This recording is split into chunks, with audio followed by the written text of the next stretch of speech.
नमस्कार साथियों, आज शिक्षा विजन में आपका स्वागत है। बात करते हैं आज राजस्थान करंट अफेयर से संबंधित कुछ महत्वपूर्ण प्रश्नों की।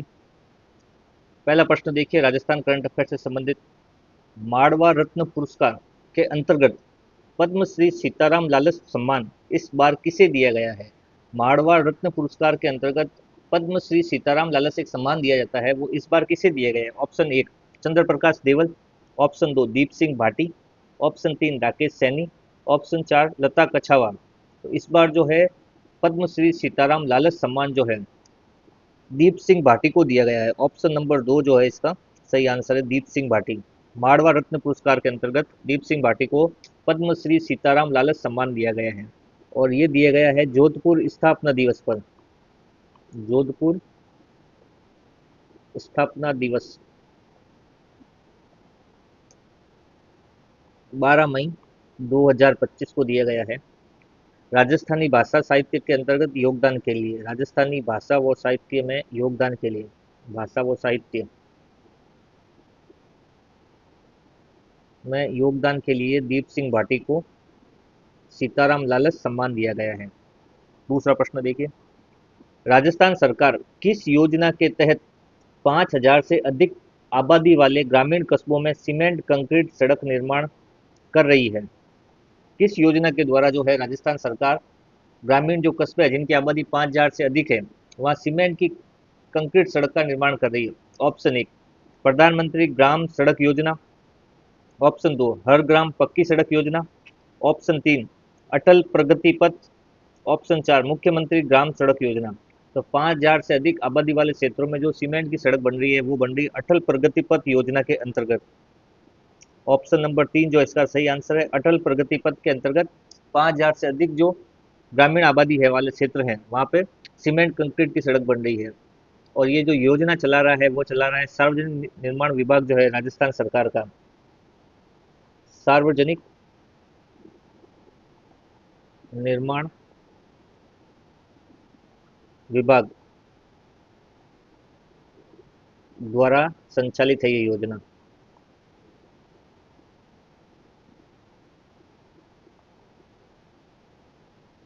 तीसरा प्रश्न देखिए, अप्रैल 2025 की स्थिति के आधार पर अक्षय ऊर्जा की स्थापित क्षमता में देश भर में राजस्थान का कौन सा स्थान है? 2025 की स्थिति के आधार पर अक्षय ऊर्जा की जो स्थापित क्षमता है भारत देश में उसमें राजस्थान का कौन सा स्थान है? ऑप्शन एक प्रथम, ऑप्शन दो द्वितीय, ऑप्शन तीन तृतीय, ऑप्शन चार चतुर्थ। तो अक्षय ऊर्जा के क्षेत्र में राजस्थान का जो है देश भर में प्रथम स्थान है। अक्षय ऊर्जा के क्षेत्र में देश भर में राजस्थान का प्रथम स्थान है।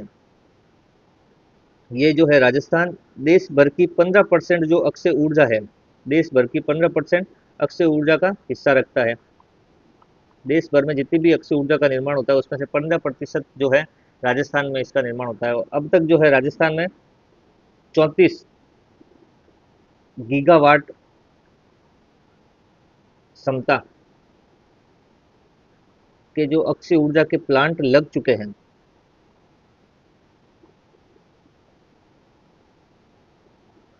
तो 2025 की स्थिति के आधार पर राजस्थान का जो है देश भर में प्रथम स्थान है। और राजस्थान पूरे भारत में जितनी भी अक्षय ऊर्जा का निर्माण होता है उसमें से 15% जो हिस्सा है वो राजस्थान में आता है। और अब तक जो है राजस्थान में 34 गीगावाट क्षमता के प्लांट लग चुके हैं। अगला प्रश्न देखिए, प्रश्न नंबर चार, अरावली विकास परियोजना का पहला चरण कब तक पूरा करने का लक्ष्य रखा गया है? अरावली विकास परियोजना का जो पहला चरण है वो कब तक पूरा करने का लक्ष्य रखा गया है? ऑप्शन एक 2030 तक, 2029 तक, 2028 तक और 2027 तक। तो अरावली विकास परियोजना जिसे ग्रीन वॉल परियोजना भी कहा जाता है, इसके अंतर्गत जो है पहला चरण जो है 2027 तक पूरा करने का लक्ष्य रखा गया है। 2027 तक पहला चरण पूरा करने का लक्ष्य रखा गया है। और इस योजना की जो शुरुआत हुई थी वो हुई थी 25 मार्च 2023 को। शुरुआत की अगर बात करें तो 25 मार्च 2023 को जो है इस योजना की शुरुआत हुई थी। और ये शुरुआत हुई थी हरियाणा में, एक जगह है टीकली गांव, हरियाणा के टीकली गांव से इसकी शुरुआत हुई थी। इसके अंतर्गत गुजरात, राजस्थान, हरियाणा और दिल्ली, इन सभी क्षेत्रों में अरावली का जो क्षेत्र आता है वहाँ पे पौधारोपण का कार्य किया जाएगा। देसी प्रजाति के जो पौधे होते हैं उनका संवर्धन, प्लास्टिक मुक्त पौधारोपण, ये सब लक्ष्य रखा गया है 2027 तक पहले चरण में। पांचवा प्रश्न देखिए, सातवीं महिला यूथ बॉक्सिंग चैंपियनशिप, सातवीं यूथ महिला बॉक्सिंग चैंपियनशिप में राजस्थान को कितने पदक मिले हैं? ऑप्शन एक 5, ऑप्शन दो 6, ऑप्शन तीन 7, ऑप्शन चार 8। तो सातवीं यूथ महिला बॉक्सिंग चैंपियनशिप के अंतर्गत राजस्थान को जो है कुल 5 पदक मिले हैं, जिसके अंतर्गत तो दो तो है स्वर्ण पदक, दो तो मिले हैं गोल्ड, और दो मिले हैं कांस्य ब्रॉन्ज, तीन मिले हैं कांस्य ब्रॉन्ज। जिसके अंतर्गत जो दो स्वर्ण पदक मिले हैं, एक तो मिला है सुमन कुमारी को, स्वर्ण पदक एक मिला है सुमन कुमारी को, और दूसरा मिला है निशा को।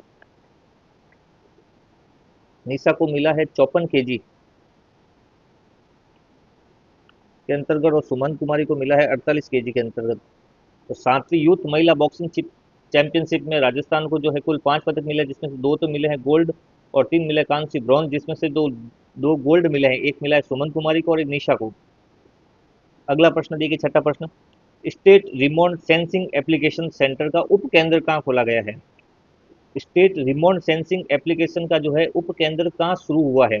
ऑप्शन एक जोधपुर में, ऑप्शन दो उदयपुर में, ऑप्शन तीन जयपुर में, ऑप्शन चार कोटा में। तो स्टेट रिमोट सेंसिंग एप्लीकेशन का जो उप केंद्र है वो हाल ही में जयपुर में खोला गया है। सही आंसर इसका जयपुर। और इस केंद्र का उप केंद्र है, और इसका केंद्र कहाँ खोला गया था? इससे पहले केंद्र खोला गया था 1985 में जोधपुर में। इसका जो मुख्य केंद्र है राजस्थान में वो जोधपुर में है, 1985 में स्थापित किया गया था। और इसका जो रख रखाव है, ये जो चलता है वो चलता है राजस्थान सरकार का जो विज्ञान प्रौद्योगिकी विभाग जो है उसके द्वारा ये संचालित होता है, और ये चलता है इसरो की सहायता से।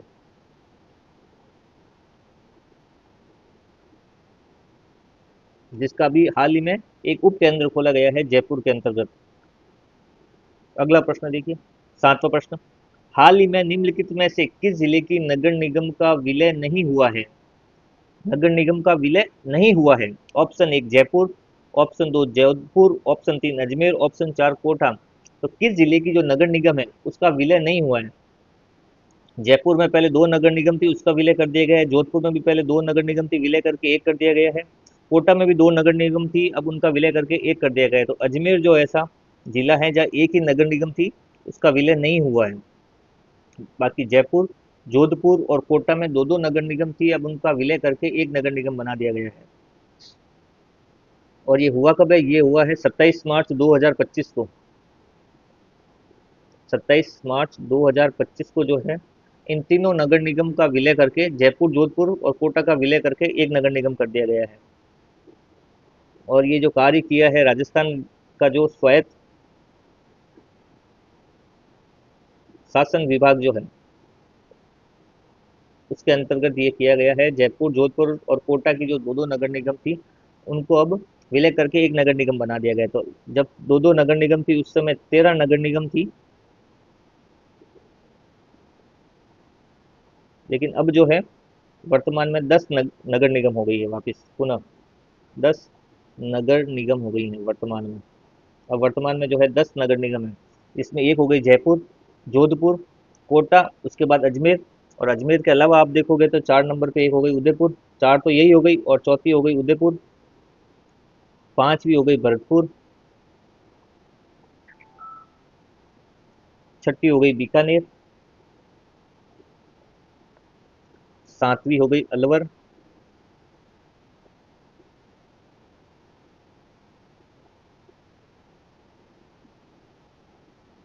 आठवीं हो गई भीलवाड़ा,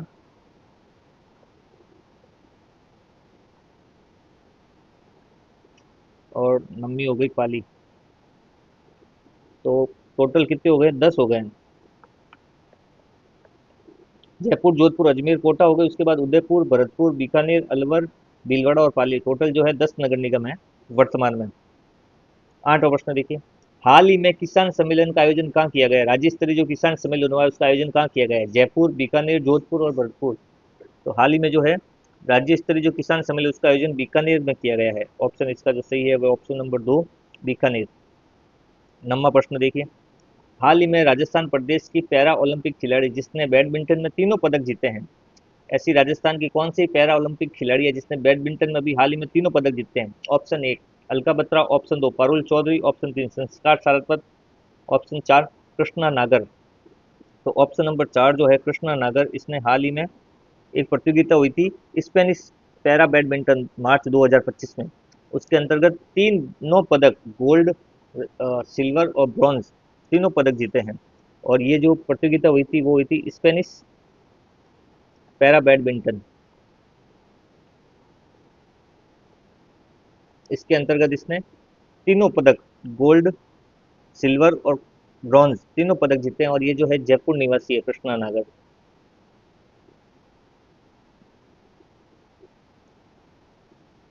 10वां प्रश्न देखिए, हाल ही में चर्चा में रही पानी देवी गोदारा का संबंध किस जिले से है? Option 1 Jaipur, option 2 Bikaner, option 3 Sikar, option 4 Barmer. तो पानी देवी गोदारा का जो संबंध है वो है ऑप्शन 2 बीकानेर जिले से। पानी देवी गोदारा जो है 93 वर्षीय महिला है, 93 वर्षीय महिला है जिन्होंने अभी बेंगलुरु के अंतर्गत जो 45वीं मास्टर्स नेशनल चैंपियनशिप हुई थी, एथलीट चैंपियनशिप,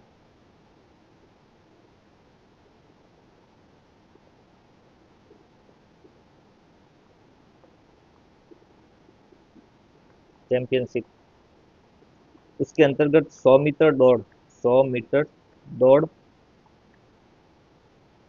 शॉर्ट पुटअप और डिस्क थ्रो, इन तीनों प्रतियोगिताओं में गोल्ड मेडल जीता है। तो जो चर्चा में रही है पानी देवी गोदारा, उसका संबंध बीकानेर जिले से है। 93 वर्षीय महिला है जिसने बेंगलुरु के अंतर्गत 45 जो मास्टर्स नेशनल एथलेटिक्स चैंपियनशिप हुई थी उसके अंतर्गत 100 मीटर दौड़, शॉर्ट पुटअप और डिस्क थ्रो, इन तीनों प्रतियोगिता में गोल्ड पदक जीता है, स्वर्ण पदक जीता है। ये थे राजस्थान करंट अफेयर से संबंधित कुछ महत्वपूर्ण प्रश्न। मिलते हैं अगली वीडियो में। धन्यवाद।